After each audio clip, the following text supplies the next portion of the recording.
तो बैरिस्टर गौहर साहब मौजूद थे असेंबली हॉल में। उन्होंने भी जवाबन ये कहा कि हम बिल्कुल बातचीत के लिए तैयार हैं कि पीटीआई के जो बानी हैं वो इस्टेब्लिशमेंट से बात करना चाहते हैं। देखिए 9 मई एक जुर्म है और जुर्म की सज़ा होती है। एक तो भारत ने 10 मई किया है, दूसरा 9 मई पीटीआई ने किया है। दोनों की सोच एक है। इन जुर्मों की सज़ा होनी चाहिए। इसको तो मैं कहता हूँ कैफर किरदार से पहले ही पहुँचना चाहिए था जो संगीन जुर्म किया है। गवर्नमेंट अगर सारी ऑपोजिशन को जेलों में रखेगी तो फिर वो गवर्नमेंट कैसे कहलाएगी?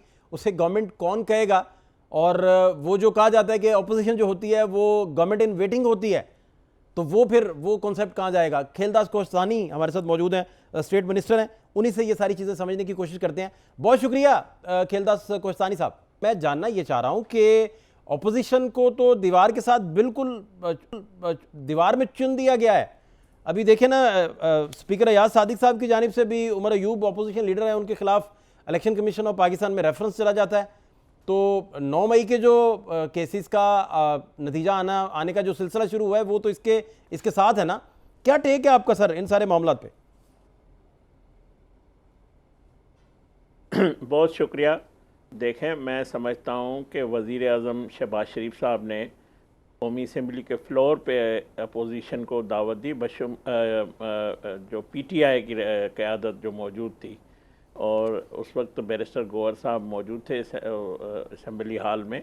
उनको कहा और उन्होंने भी जवाबन ये कहा कि हम बिल्कुल बातचीत के लिए तैयार हैं। और स्पीकर का जो ऑफिस है उसके लिए मौजूद है। पार्लियामेंट की इससे बालादस्ती होती है, पार्लियामेंट के अंदर ही बातचीत होती है।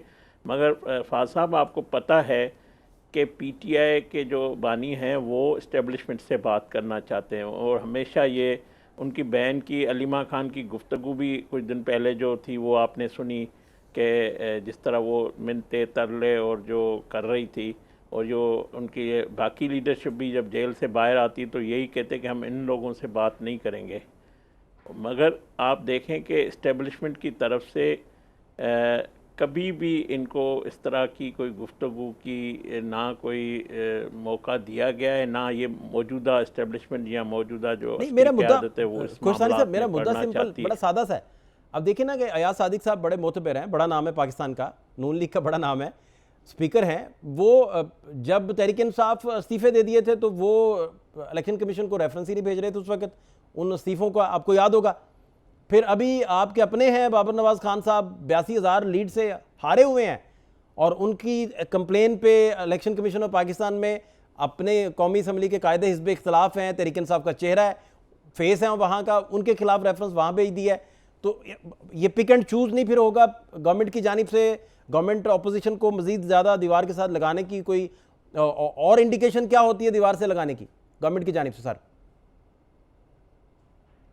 साहब, मैं समझता हूँ सरदार अयाज सादिक साहब ने अपने मनसब पे बैठ के जितना मेरिट पे इस हाउस को चलाया है, अपोजिशन को जितना वो उनका हक है उनको दिया है, तो मैं समझता हूँ इस तरह का कोई स्पीकर, मैं दूसरी दफ़ा एमएनए बना हूँ, मैंने पीटीआई का दौर भी देखा है, एक फ़िरौनियत थी उस चेयर पे बैठे हुए शख्स की।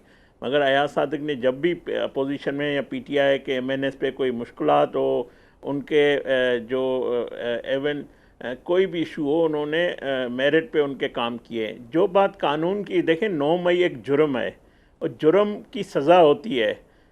एक कोई अदालत अगर किसी एमएनए या कोई भी पीटीआई के रहनुमा 9 मई के जुर्म में सज़ा आती है तो ये कानून का 2 साल हो गए हैं इस 9 मई के जो साने को, तो ये कानून का काम है। और मैं समझता हूँ अयाज सादिक साहब भी कोई ऐसा काम नहीं, कानून के मुताबिक जो उसका मनसब उसको इजाज़त देगा वो ज़रूर वो काम भी करेगा, वो कार्रवाई भी करेगा। नहीं, वो तो मैं समझता हूँ अगर 9 मई वो तो याद होगा, बानी पीटीआई ने जेल में कई दफ़ा कहा कि आप 9 मई पर फुटेजेस ले दें, आप गवर्नमेंट के पास सारे का सारा डाटा था, गवर्नमेंट ही प्रोसिक्यूट उसे कर रही है, तो उसे हमें डाटा दें, हमें सीसीटीवी दें। जो सीसीटीवी लेके चले गए वही जानते हैं 9 मई कैसे हुआ, यानी वो गवर्नमेंट पे बार बार आप पे उंगली उठाते हैं।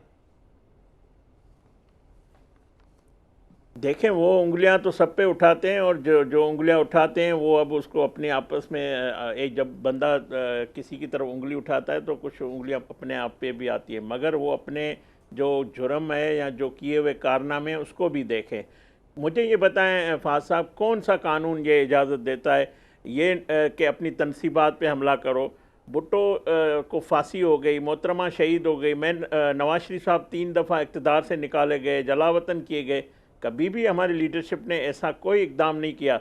ये तो एक तो भारत ने 10 मई किया है, दूसरा 9 मई पीटीआई ने किया है, दोनों की सोच एक है। आप देखें ना, 9 मई में भी तनसीबात पे हमला किया गया, 10 मई को भारत ने भी यही हरकत करने की कोशिश की, और IMF को ख़त भी एक पीटीआई लिखती है, दूसरी भारत लिखती है। तो आप ये भी जोड़ें, देखें इनकी सोच को देखें और इनके मकासद देखें, तो एक ही मकासद है, तो फ़र्क तो कोई नहीं है। तो इन इन इन जुर्मों की सज़ा होनी चाहिए। 2 साल हो गए, मैं समझता हूँ और भी MNA जो इन्वॉल्व है उनको भी सजाएं होनी नहीं, चाहिए कानून के कोसानी साहब, मुताबिक। जब किसी ऑपोजिशन बेगुनाह ही नहीं को होगी अगर आपके पास, ऑपोजिशन ही नहीं होगी, ऑपोजिशन सारी जेलों में होगी, अभी भी है, तो गवर्नमेंट फिर सर काहे की होगी?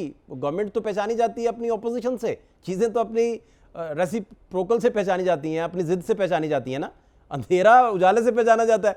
आप सारे के सारी ऑपोजिशन को जेलों में डाल देंगे मजीद, तो और क्या फिर मिलेगा आपको? देखें, ये इमरान खान साहब ने किया था, अपोजिशन लीडर को भी जेल में डाला था, तमाम हमारी सीनियर क़यादत जेल में थी, तमाम काफ़ी हमारे सीनियर जो थे जेल में थे, हम अपोजिशन कर रहे थे, जेल से भी कर रहे थे। बदकिस्मती से ये है कि ये जो मौजूदा असेंबली में बैठे हुए PTI के MNA हैं, ये अपोजिशन इसको आप नहीं कह सकते। ये सारे अपने मकासद के लिए, अपने पावर के लिए, अपनी मराहत के लिए बैठे हुए हैं। इनको कोई हमदर्दी नहीं है पाकिस्तान के अवाम के मसाइल पे। हमें तो खुशी हो कि अपोजिशन हमें निशानदेही करे, जो हमारी अगर पॉलिसी में कोई कमी है हमें वो बताएं। अगर अवाम के मसाइल पे हमने तो अपोजिशन होगी तो कोई निशानदेही करेगी, उन्हें तो कुट लगा रहे हैं आप, गवर्नमेंट तो सारी जो है उन्हें कुट रही है, मार पड़ रही है उन्हें। देखें, गवर्नमेंट ने, इन्होंने पाकिस्तान की मईशत को तबाह किया, इन्होंने पाकिस्तान की जो सियासत है उसको तबाह किया। हमने मईशत भी ठीक कर दी, हमने अपने दिफा को भी मजबूत किया, हमने सलामती पे भी हमने करके दिखाया, हमने दुश्मन को के भी करके दिखाया। और पाकिस्तान का जो इस वक्त मोरल दुनिया में है वो बड़ा है, पाकिस्तान के पासपोर्ट की इज़्ज़त बड़ी है। मैं आपको बताऊं फासा, मैं रोम गया था पोप के जो तकरीबात में, जब मुझे फ्लैग लगा हुआ था पाकिस्तान का, तो जो मुझे इज़्ज़त मिली, मैं समझता हूँ पहले भी मैं कई दफ़ा बाहर गया हूँ, मगर इस दफ़ा जो मुझे इस झंडे को, इस वतन को जो इज़्ज़त मिली है, मैं समझता हूँ ये कामयाबी है हुकूमत की, झंडे की तकरीम और इसकी पाकिस्तान के 25 करोड़ आवाम की। और ज़्यादा इजाफा ही होगा इंटरनेशनली, जब आप इंसानी हकूक़ के जितने चार्टर हैं उन पर अमल दरामद करेंगे। ऑपोजिशन जो है वो अपना रोल प्ले करेगी, वो गवर्नमेंट इन वेटिंग होती है। आप तो कह रहे हैं कि गवर्नमेंट है और वही दोबारा रहेगी, और पता नहीं 10, 12, 15 साल का गवर्नमेंट का मंसूबा है और गवर्नमेंट नहीं चलना है। तो अपोजिशन होगी तो सर कोई हेल्दी, इधर डेमोक्रेटिक आप जो नॉर्म्स हैं उन्हें प्रैक्टिस कर सकेंगे, वो अकेले ही प्रैक्टिस करते रहेंगे, उन नॉर्म्स को हुकूमत ही करती रहेगी सर, अपोजिशन होगी कोई नहीं। फाद साहब जब बानी PTI वज़ीर आज़म थे तो अमेरिका में जाके कहते थे कि मैं एयर कंडीशन जेल से निकालूंगा, मैं इनको ये करूंगा, मैं इनको छोड़ूंगा नहीं। आप मुझे बता दें ईमानदारी से, कभी हमारे वज़ीर आज़म शहबाज शरीफ साहब, हमारे कायद नवाज़ शरीफ साहब, मरियम नवाज़ साहिबा हमारी वज़ीर आला पंजाब, कभी एक लफ्ज़ कहा हो कि हम इनको छोड़ेंगे नहीं, हम इनको जेल में इस तरह करेंगे, हम इनको जेलों में डाल देंगे? देखें, जो उनके कानूनी मामलात हैं वो कानूनी तौर पे अदालतों से हल होने हैं। हमारा कोई इनसे, हमारे सियासी हरीफ ज़रूर है, हमारी दुश्मनी नहीं है। इन्होंने हमसे दुश्मनी करके हमें दीवारों में चुनने की कोशिश की। आपने देखा कि किस तरह शहबाज शरीफ साहब, उसके खानदान, नहीं, कोई साहब अदालती मामलात भी तो आपके साथ ही, आपके अंदर ही चल रहे हैं। प्रोसिक्यूशन तो गवर्नमेंट के पास है ना, गवर्नमेंट नहीं, मुकदमात सारे जिन्होंने, पुलिस जो है आपके सामने, प्रोसिक्यूशन किसके पास है? आपके पास है सारी। मुझे तो हैरत होती है एक पाकिस्तानी के, मैं कैबिनेट का मेंबर हूँ, मैं तो ये सोचता हूँ कि 2 साल क्यों हुए? ये तो 9 मई में, महीने में, आप बरतानिया में इस तरह होता है तो 4 दिन में फैसले आ जाते हैं, 15 दिन में। हमारा तो अदालती निज़ाम ऐसा कमज़ोर था कि ये 2 साल लग गए हैं इनको सज़ाएँ होने में। और इसको तो मैं कहता हूँ कैफ़र किरदार से पहले ही पहुँचना चाहिए था, जो संगीन जुर्म किया है। मुझे बताए, रियासत एक माँ होती है, माँ पे कोई हमला करता है, ये जुर्म किया है, ये तोशाखाना जो करप्शन है, ये इनके अदालती मामलात हैं। हमारा इसमें कोई लेना देना नहीं है, ना हमारी कोई ख्वाहिश है। हम इनका सियासी मैदान में ज़रूर मुकाबला करेंगे। हम जो ये कहते थे, हमारी लीडरशिप वो नहीं कहती कि जिस तरह वो बानी पीटीआई फरमाते थे, हमारा कोई इस तरह का एजेंडा नहीं, हमारा एक ही मैं आपको बताऊं फोकस है कि पाकिस्तान को हम एशियन टाइगर बनाए, पाकिस्तान की मईशत तरक्की करे। और अल्लाह का शुक्र है, खुदा ने पाकिस्तान को उस रास्ते पे अब उसका आगाज़ हो चुका है, मईशत भी बेहतर हो रही है,